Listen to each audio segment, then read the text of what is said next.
Okay, good afternoon everyone. Welcome to today's press conference to preview the Premier League game against Manchester City. If you'd like a question, please use the raise hand function on Zoom. We'll get round to as many as we can. We'll start with the broadcast section, and that will be Gary Cottle of Sky Sports News. If you can unmute yourself, Gary, and away you go. Hello there. Can you see me and hear me, Thomas? Absolutely, yes. Forgive me, I know we're here to talk about Manchester City in the Premier League, but first of all, now that the dust has settled, I just wanted to ask you how everybody around the training ground is feeling after that amazing night on Wednesday.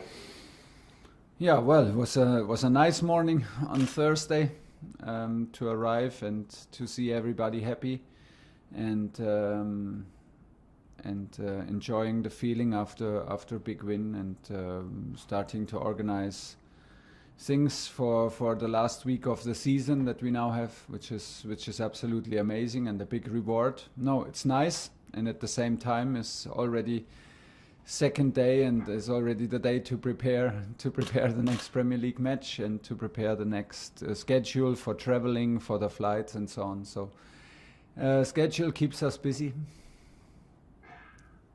Planning for your trip to Istanbul, but of course fans as well planning a trip if they can get a ticket and they can get there. It's still quite a dangerous place in terms of COVID. Do you have sympathy with the argument for playing the game here in England? I didn't know that there is an argument or like a discussion around it. Hear it for the first time. Well, honestly, I play it wherever it's played. We should have played in Istanbul last season, so it was not in Istanbul, it was in Portugal then. And now again, the situation is pretty heavy in Turkey at the moment. I think anything can change quite rapidly these days, so let's be open in the moment we prepare for the travel to Turkey. But you would support, if that was what was decided, the game being played somewhere else? Support will mean like that I get involved in this and I do not get involved in these discussions or thoughts, because I have enough to do to prepare myself and the team for the upcoming matches, and I have full trust in everybody who decides this, that we do a reasonable decision. And it was like this when we were not quite sure where we play against Porto, first leg, second leg, and that's why I trust all people here at Chelsea who are involved in this and all other people who decide what's going to happen. But in the moment I prepare for a final in Istanbul. Psychologically, in terms of setting down a marker, this game tomorrow against Manchester City, is it more important than just 3 points with the Champions League final obviously on the horizon? Not so sure. I'm not so sure. I mean, the possibility that they can become champions if they win against us will not lower their ambitions and determination. So they have one more day to recover. They don't have to travel. Gives them a bit the upper hand because we saw how crucial that can be these days when they arrived in Wembley in the semi-final, and we had one more day. We had 2 home games in London, at least in London 2 games, and they had to travel from Dortmund, I think, and then again to London for this game. Had also like 1 day less than us, and I had the feeling that I could feel it on the sideline, that it gives us a bit the upper hand. So we have to deal with it, and I think that the final in Istanbul will be pretty unique, no matter what the score is tomorrow, no matter if we win or if they win or if we play a draw. I think that both teams will reflect enough that this one game in football and this special game in Istanbul can turn any result around. That is the outcome tomorrow. So I try to prepare it in a normal way. It's the challenge right now is to get to get our tiredness out of the legs and out of our brain to get a refocus And this is the target right now, to be in good shape tomorrow, and then we see. Thank you. Thanks. Alison McGowan, BBC. Hi, Tommy. Hi. I just wanted to ask you how important it is for you from a personal point of view to make it to the Champions League final after what happened last season. Like in terms of a revenge or like satisfying that I'm again there, no, I don't have these feelings in me. It's of course very satisfying on a personal level, but not because what happened in December. It's just because of the fact that I'm absolutely grateful to have the possibility to arrive again in a final, which is in Champions League, which is absolutely huge. I told you many times that I'm grateful that I have the chance to work in football in general and to work on this kind of level. I'm super grateful for all people around me who push me, who gave me confidence, who gave me trust. And to have a challenge now here in Chelsea feels so good from the first moment. And to arrive with this club and this team in Istanbul is a huge reward for me personally. But not in terms, like I said, that I have feelings like a revenge or like that it's extra satisfying that Paris is not there and I am there. I don't think in these terms. It's always a team effort. We tried hard with any team to have the biggest success, and it feels absolutely right where I am right now, and that's what I'm enjoying. And keep on going. I try to bring out the best in myself every day. And we have 2 big finals now and big matches in the league. There's been a lot of talk this week about Mason Mount and Phil Foden being young English talents that can maybe boost England at the European Championships. I just wondered what you thought of those 2 players and how good young English players are at the minute. Does it surprise you at all? They're example of how good young players can be and how good young players from England can be. They are the outstanding examples at the moment. I cannot speak for Phil Foden because he's not my player, but what I see is you see clearly the talent and the desire and the ability to decide any games on any level. So he's a huge player, and he gives me the impression that he is the same nice guy and the same clear character like Mason. About Mason I've spoken now many times.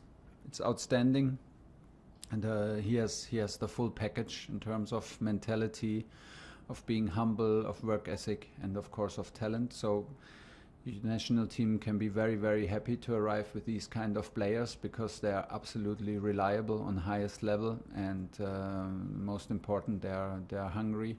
And they are humble, and they behave exactly how you want to behave. Players in this age, they want to learn, they want to be better, and it seems like they don't feel the pressure, which is pretty amazing, and so can be happy.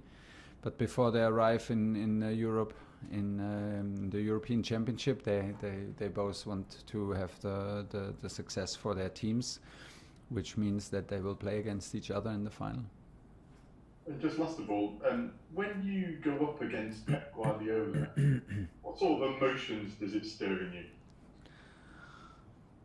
First of all, if you play against Pep, you know that the most difficult games has arrived, because he is coach of the best teams in Europe now, and he leaves his footprints, and his style of play is full of courage and full of quality and full of flexibility, and his teams are always super hungry to win. He transforms any team into a winning machine.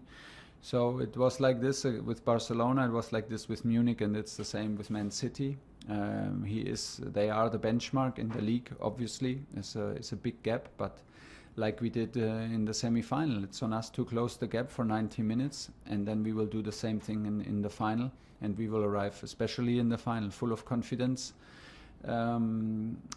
because we have the feeling we deserve to be there, and we worked hard for that to be there. So, but once you arrive, like I said, against Pep, you know the level is high, and you need to be on your very best coaching level to push your team to full confidence. and to hopefully play on the best level, because like I said, they are used to win. They are very, very regular team on a highest level, and there's another big challenge tomorrow. Moose, talk sport. Hi Thomas, how are you? I'm fine. Good. Can I first ask you what success is this season? Is it winning all three things you go for, which are all three, yeah. Champions League and top four? Well, we will try exactly this, because I cannot judge now and judge any result higher or any outcome higher than the other one, because it does not work like this. For me, it never worked like this, not on youth level and not in professional level of football, that you judge your goals and make one goal more important than the other. It does not work like it. Reality is that you have to worship every day, and you have to stay with your feet on the ground, because if you arrive in a final, fact is you have nothing won yet, and we don't want to be participants in the final. We want to win it.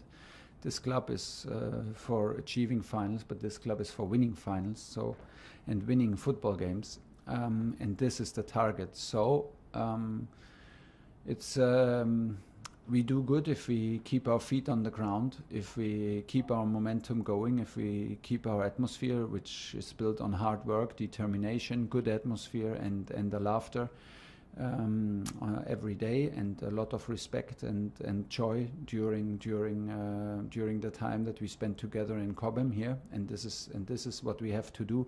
We have to absolutely focus on the process, and then we get hopefully the reward. We cannot focus on the result and on the reward at the end and determine success only by that, because that will bring us into a reactive position, and we don't want to be reactive. We want to work hard, that we earn the results, and this is what we did so far. And the challenge is to constantly keep on going every day, step by step.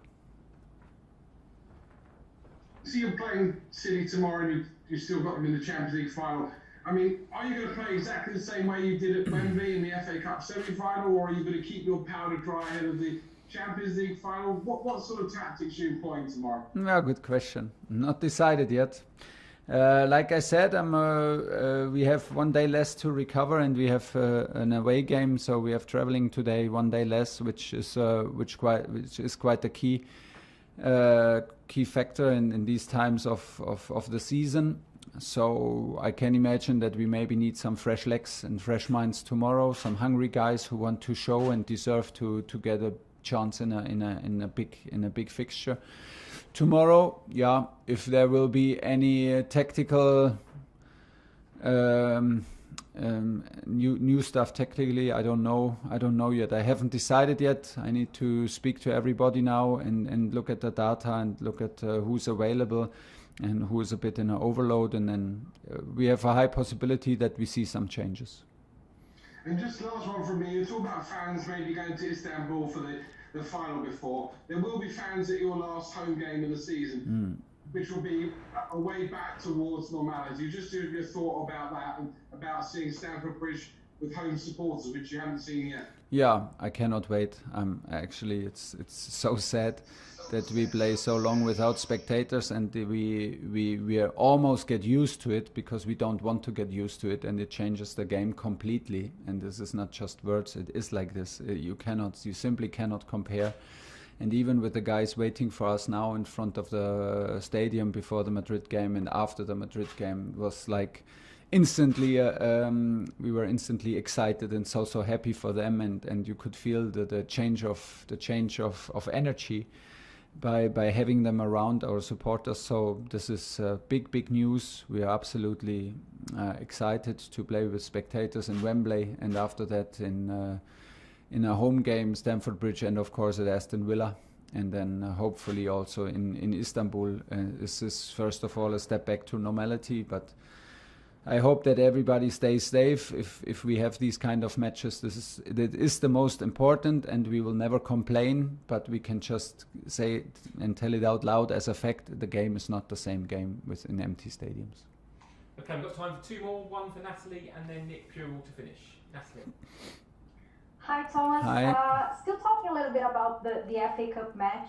How different do you imagine these 3 games, considering that they are kind of all decisive games in a way? And how does it feel to be on City's way in 2 titles now, the Champions League and the Premier League?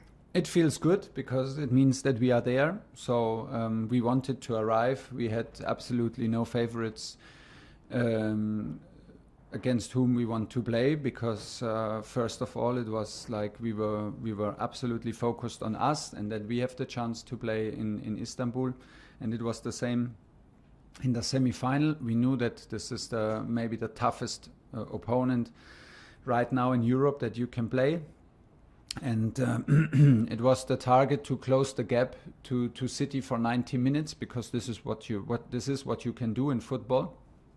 You never want to accept that there is any gap, and if you have the feeling you play another team like City, who is in the moment like the benchmark in the league, you step up and you try to close the gap for 90 minutes, and that is exactly what we did in Wembley. And so now it's a league game. They can be champions. They have 1 more day recovery. That gives them a little bit. That will not lower their expectations and their ambition and determination. So it's a big challenge for us. But listen, I mean, this is why we are here, and everybody who will play for Chelsea tomorrow, everybody of my team will be fully focused and determined to grab the best result possible at the Etihad, and then from there on we go. And the big challenge now is also to forget last Wednesday, because it will not help us tomorrow on the pitch. We should remember our performance and what we put into this game, but forget all the praise, forget all the positive feedback, forget the result, and we start back new. Last question, Nick Purell. Hi Thomas, could Hi. you just give us a quick injury update on how you fixed for the weekend, and then also just on Cesar Azpilicueta, obviously your club captain, Yeah. and he's been so influential for you. It seems either if he does or doesn't play, and I just wondered if you could just sort of explain that influence and how much of a help I suppose that's been to you in the success you've had so far, and hopefully more to come. Yeah, he's a huge factor, a key factor, and a key player for me in this club. He is what he for me expresses everything what I think is typical for Chelsea. He's a fighter. He's a team player. He does not accept limits. He's always available. He is top professional, and at the same time very nice guy, and a very deep in him, absolute team player, and a guy who loves sport and who does everything to play on this level. He's very self-aware, very self-reflected, and it's a pure pleasure to have him in the group. It was like this from the first moment. We had a strong connection from the first moment. I met a very honest, a very open young man, and who's so super reliable on the pitch, and who leaves his heart out there every time he steps on the pitch for us as a captain. Is a true leader on his personal way. It suits to his characteristic, and we are very happy. He plays all the time because he deserves to play all the time, and he's a key factor with his mentality, his mindset, and his ambition. For the injury list, does not change much in the moment. We have still 1 training now to go, but Kova is out, unfortunately, still. We hope to bring him back maybe for Wembley, but not for tomorrow, for Arsenal, and then hopefully for Wembley. It will be tight. It will be tight even for Arsenal, but for tomorrow he's sure out. Everybody else, I think, is available. Okay, that's the end of the broadcast section. We're now going to do the newspapers.